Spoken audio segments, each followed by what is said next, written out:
Zama Dervishi, Gjabina, për këtë për koment për qartësisht, çfarë pat ju në këto 5 orë? Nga jo që ndoqa, interesi im ishte për disa çështje për të cilat ne si gazetar kemi interes deri ku janë hetimet e SPAK-ut, që mund të ketë çështje që variojnë nga 3 deri në 5 vite që janë në hetim dhe ende nuk kemi rezultate hetimore apo një vendim të prokurorisë së posaçme se çfarë ka ndodhur dhe deri ku është ecuria. Dhe nga ajo që pash ishte që shumica e çështjeve kryesore që kanë të bëjnë me afera të mëdha financiare dhe ku janë të përfshira zyrtar të lartë, janë ende në fazën e hetimeve paraprake. Flasu për inceneratorin e Tiranës që është procedura e zbatimit të kontratës koncesionare, është në fazën e hetimeve paraprake. Një nënçështje e inceneratorëve është edhe afera me Ekopark në Durrës, ku zoti Dumani tha që jemi drejt fundit të hetimeve paraprake, pra jo drejt fundit të hetimeve. Pra pas 5 vitesh. Një çështje tjetër është çështja e mikrokredive, që edhe atje, sa i takon hetimeve që ka bërë Prokuroria e Tiranës për organizatën kriminale, pra të kompanive private që kanë bërë aferën e mikrokredive, janë dërguar në gjyq dhe janë arrestuar nga Prokuroria e Tiranës dhe SPAK ka mbajtur të njëjtin vlerësim dhe vendim, pra nuk ka bërë asnjë veprim hetimor, po sa i takon përfshirjes së zyrtarëve të lartë, edhe ajo është në çështjen e verifikimeve, edhe çështja e anijeve me tec, edhe ajo është në fazën e hetimeve paraprake. Pra ne shohim që asnjë çështje, mua kjo më bëri përshtypje, asnjë çështje nga ana e SPAK-ut nuk ka ecur dhe nuk është përfunduar me përjashtim të atyre të zyrtarëve të lartë, që flasim këtu për çështjen e zotit Berisha, çështjen e zotit Meta dhe çështjen e zotit Erjo Veliaj.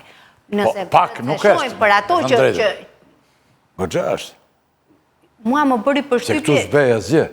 Mua më bëri përshtypje që SPAK ka patur sukses për të dënuar zyrtar të lartë, por jo afera të mëdha që përfshin zyrtar të lartë. Dhe aferat të mëdha janë këto që unë ka prekur të parat, thua atje gjitha, dhe kjo është një akuzë me përgjithshme, në përgjithësi është. Jo, nuk e kam akuzë. Jo, e kanë shumë njerëz. Këtë përshtypje më lang nga një analizë në fakt. SPAK-u duhet jetë më i vëmendshëm sa i përket sekustrimit të aseteve të zyrtarëve të lartë.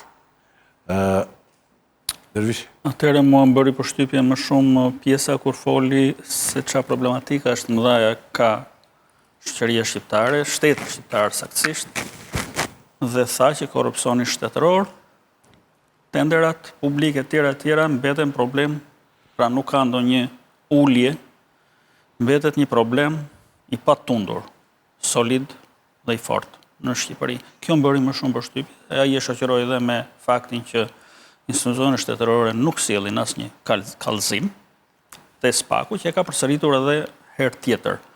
Foli për Megoni Galin. Foli për Megoni Galin. Pseudonim. Është ka lidhje me tjetër gjë. Ka lidhje me personat anonim që çojnë në SPAK kallëzime penale. Dhe më bëri përshtypje përgjigja për Megoni Galin, që tha ne kemi pak a shumë mua më duk sikur ai tha që ne, pjesën tonë, këtu brenda kemi bërë të gjithën, në mbetet përgjigja për letër porosi nga Shtetet e Bashkuara të Amerikës. Që do më thënë që kam punuar, unë nuk e di tani se edhe atë të gjatin duhet ta kishin thirrur, sepse edhe ai është pjesë, po. Pra, nuk është vetëm letër porosi, është dhe kjo tjetra. Dhe u përgjigj një pyetje, e pyetën për policinë, si e ke bashkëpunimin, dhe unë do qëndroj. Ai tha mirë, por unë e di që nuk është mirë. Nuk është mirë bashkëpunimi që ka me policinë. Ka akuza që dalin nga brenda SPAK-ut se kohët e fundit janë spastruar nga policia e shtetit që të gjitha ata persona, kryesisht e nivelit 2, të specializuar në Europë ose Shtetet e Bashkuara të Amerikës. Zhurmë. Përpiqen ta ikni atë lloj zhurme, ju lutem, se pastaj dhe njerëz që përgjojnë emisionin edhe telefoni bën një vu. Zakonisht kur mbyllet, bën një lloj zhurme tjetër këtu në mbi. Ta mbaroj unë? Po se kam e them për gjë tjetër. Ta kisha mbaruar unë, kisha folur ti pastaj. Po pra. Ndjes. Pra, ideja është e tillë që nga SPAK-u kam dëgjuar tankohen se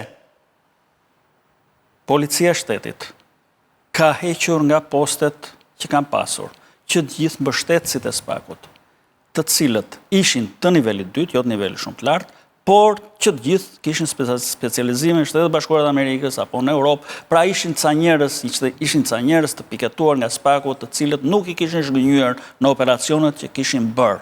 Kjo po e them unë nga ana ime, nga burimet e mia, por jo se ai e pranoi, ai tha policia mirë. Po tani të dalimi pak te policia, se Ferdinandi kapi një aspekt. Jo, po vetëm Ferdinandi kështu jo, të lutem. Se Ferdinandi interpretoj kështu. Të jap edhe Xhevi mendimin. Ta jap mendimin edhe Xhevi dhe pastaj ti e bën me një minutë. Do të veçoja zoti Rakibi, do të veçoja tre momente. Tre momente dhe Klodi pastaj me raportimi i Altin Dumanit në Komisionin e Ligjeve. Para pash që Altin Dumani mbroi, po them në thonjza mbroi më shumë nga mazhoranca qeverisë, që sa mirë ke punuar dhe sa mirë ke bërë këtij vendi, ndërkohë që shikoj nga opozita që kërkonte informacion për çështje të mëdha, po them, të krimit organizuar dhe korrupsionit, dhe merrte përgjigje ndoshta edhe më drejt, sepse çështjet ishin në hetim nga SPAK.